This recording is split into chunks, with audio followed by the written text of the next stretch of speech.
I'm Andis at the front of the video. So today we are starting our basically 12 weeks of giveaways. So I did open recently on live stream the Naval Epic 7 Arena packs. Now I will be giving away those cards away. Now, but keep in mind, they're not just going to be the regular cards. I will be giving away the foils slash holos cards only. Now, each giveaway is going to have 5 cards. It's only going to be one winner per week. I'm starting to give away now. The giveaway will end next Thursday or next Friday. I'm currently getting the stuff currently shipped to me now that I do need to send you the cards, right? So just keep that in mind. You are going to be getting 5 cards. Images will be up on the screen right now for this week's giveaway if you are interested in winning. Just again, I'll talk about that in a little bit. But before I continue, please live in the States. You have to live in the United States to enter this giveaway just because of the whole tariffs. The whole fee you have to pay to get your package is way too much, and I just can't really do anything about that, right? It's gonna cost like 80 to 100 bucks just for you to get your package alone. So I'm sorry if you do not live in the States. I really only want to give away to people in the States because I don't want you guys to pay a fee just to get your package. Right? It's good that you want to give away, but I don't want y'all to pay 100 bucks just to get your package because you live out of state. Right? So hopefully you do understand that. So please, if you want to enter the giveaway, just please live in the States. That's very, very important, right? So again, right off the bat, it is going to be 5 cards. There is going to be foils and holograms together. Hopefully you enjoyed the first 5. Let's get into it. Now, how to enter the giveaway. To enter the giveaway, please leave a like, please comment, and please subscribe. Do not leave multiple comments, only leave one comment. Unless it's a different comment talking about the actual video, then completely understandable, right? But yeah, do those 3, and it will enter you in the giveaway. We will end the giveaway next Thursday or next Friday. I'm not too sure yet because I'm currently waiting on the stuff I do need to basically ship you the card and hopefully it doesn't get damaged, right? So again, to enter the giveaway, please leave a like, please subscribe, and leave a comment. That's how you enter the giveaway. I can tell who subscribed or not, right? But other than that though, hopefully you enjoy the rest of the video.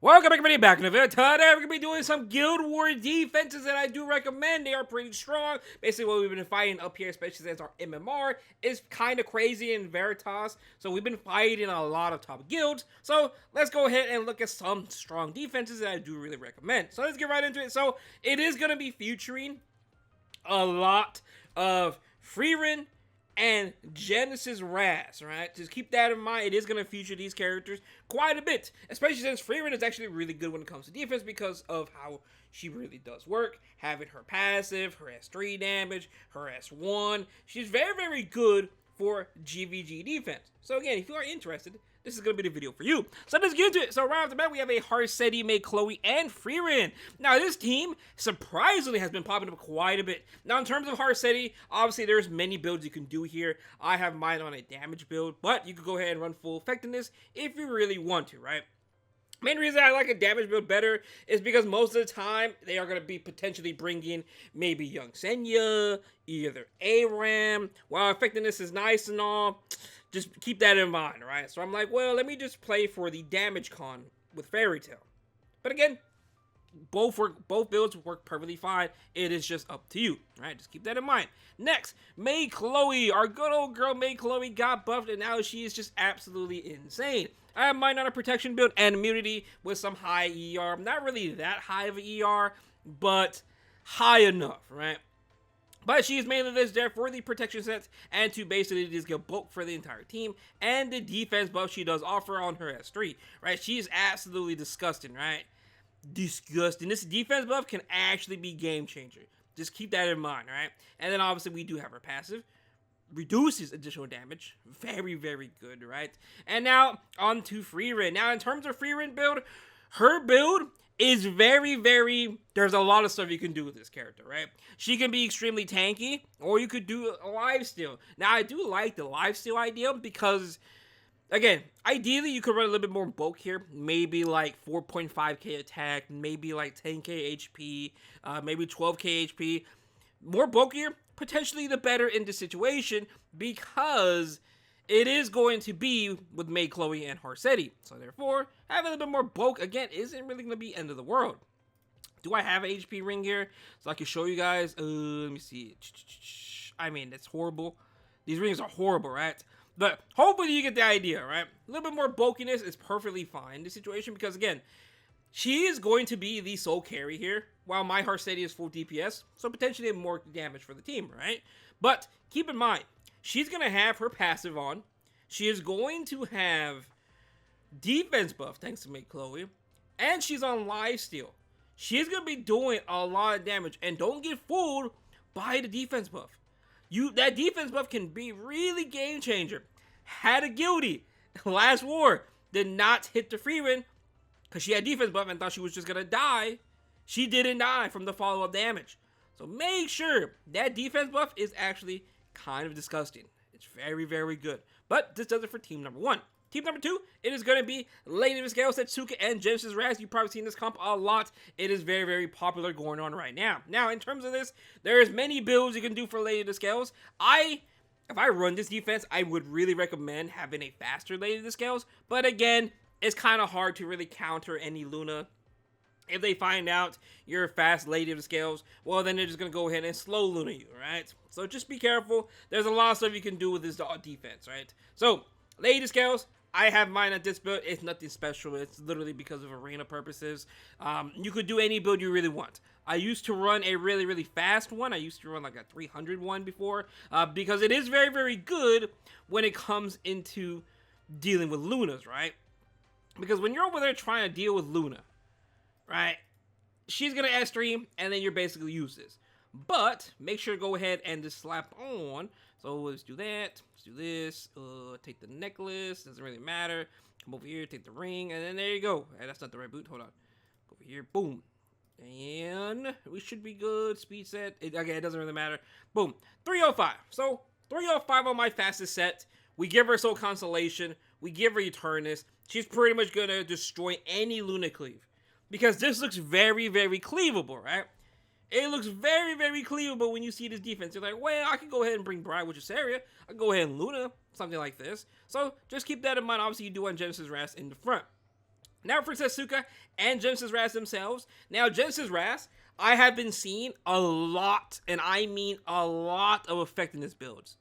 Like, if you can get him, like, almost like 100% effectiveness, that's probably really, really good, right? Do I have an effectiveness piece I can show here just to slot in? So let me just slot this in, right? Like, if you can do something with high effectiveness, he's actually kind of scary. Don't copy this build I'm showing, right? Don't copy this build. Do not. I'm just trying to show you that running effectiveness on him is going to be really, really good because of his S2, right? If his S2 does land on somebody important, such as, like, let's say a tank, let's say Rwana and something like that, right? If it lands on them and he rips his S3, more than likely they could potentially just die just like that. So I think it's very, very important, and I think it's very, very fun to run effectiveness on Genesis Raz. Trust me, you're going to love it. Genesis Raz with effectiveness is kind of disgusting because of this S2. Seal and collapsing. Again, not many people are having high ER right now. That's why I think like 85% is fine, 100% effectiveness is fine. You don't need that much, but, you know, just enough to tag him. So overall, I really like this character. He's obviously broken when it comes to Guild Wars defenses and offenses. So running effectiveness on him isn't that bad of an idea.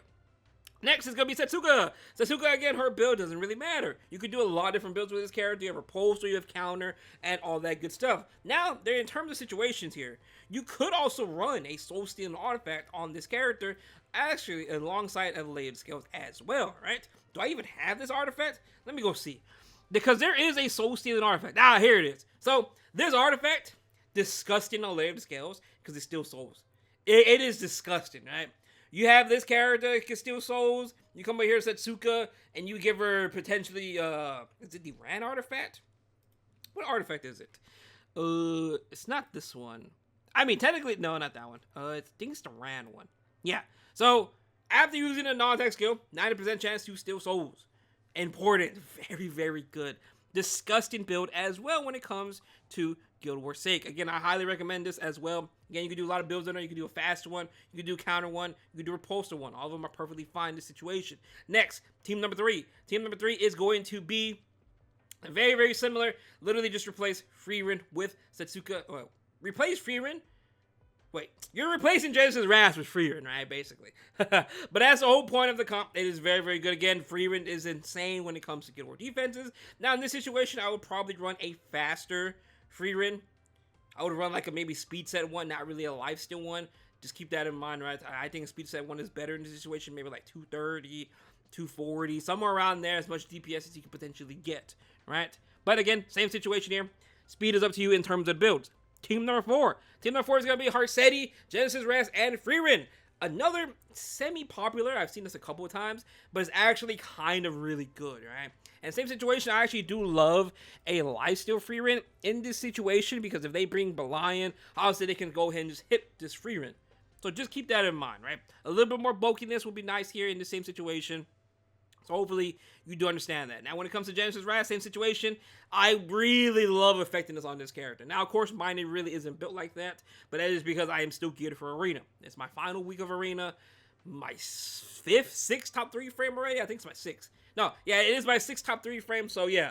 He's still built for Arena, but I will be building him later on. But again, very, very good. I highly recommend this character. Even though I'm on Holy Sack, can still be discussed in this situation. And then Harsetti, same situation. You can either run a full effectiveness build, full damage build, and they are perfectly fine. Just keep in mind, obviously, most of the time people see Harsetti, they're going to go ahead and bring Young Senya or Aram. So just keep that in mind, right? Next, team number 5. Team number 5 is going to be Renak, DK Shrewd, and Genesis Wrath. I actually saw this last Guild War, and man, kind of disgusting. So, Renak, you could do 2 type of things in this situation. You could have a semi-fast one, mine's like mine right here, and have a lot of effectiveness.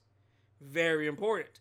Or you could go ahead and run 310 plus and all that if you have the speed gear for it. Just run a really, really fast Renax, so you can go ahead and just stop any Luna Cleave, right? Because when you do see this and you get scouted, potentially you're more likely to get Luna. So just keep this in mind. High effectiveness Renak is extremely good. Especially if you get a lot more bulky on her. I would probably switch off attack and just give her a lot more bulk, right?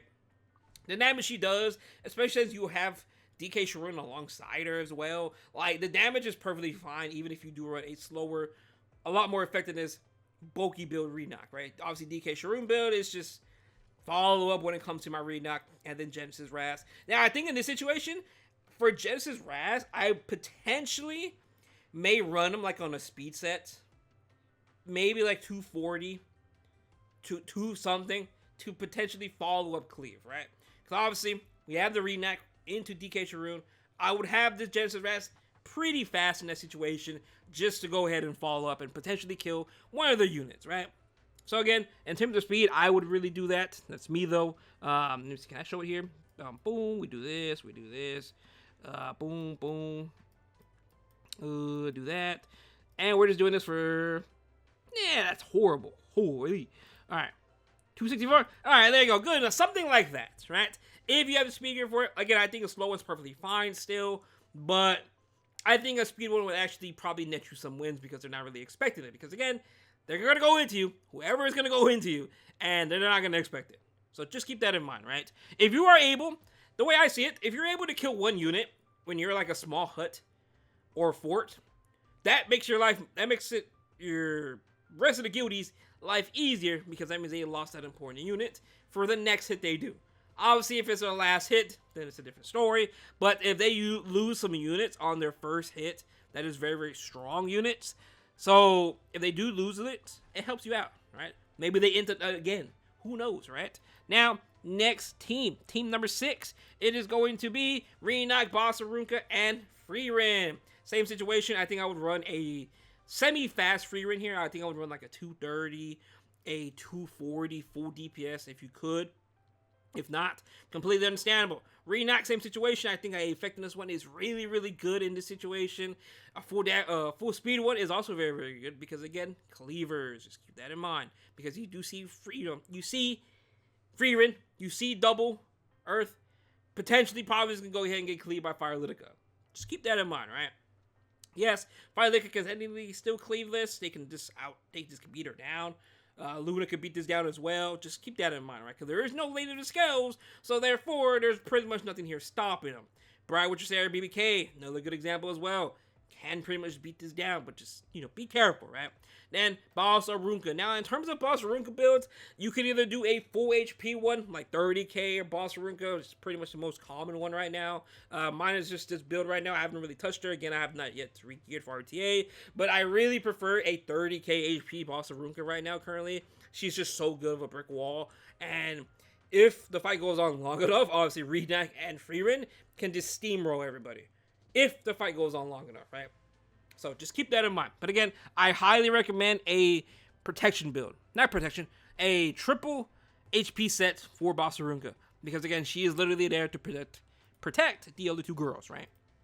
Now, lastly, team number 7 is obviously, actually I think I showed this one already, right? Satsuga, Lady Scales, I'm pretty sure I did. But, actually, yeah, I did. But, other than that, that's pretty much going to be the teams I do recommend for Guild Wars right now. That's how currently the meta is shifting right now. We are not going to get any new MO5 characters, maybe a new RGB character next week, but we'll find out when that time does come. But the meta should potentially stay like this until we get a new MO5, new broken RGB, or until the next balance patch, right? Since we have a custom Mystic banner, nothing's coming out. No broken MO5 we have to worry about for the next month or so, right? So, hopefully this helps you along your Guild Wars journeys. Other than that, though, thanks for watching the video, and peace out.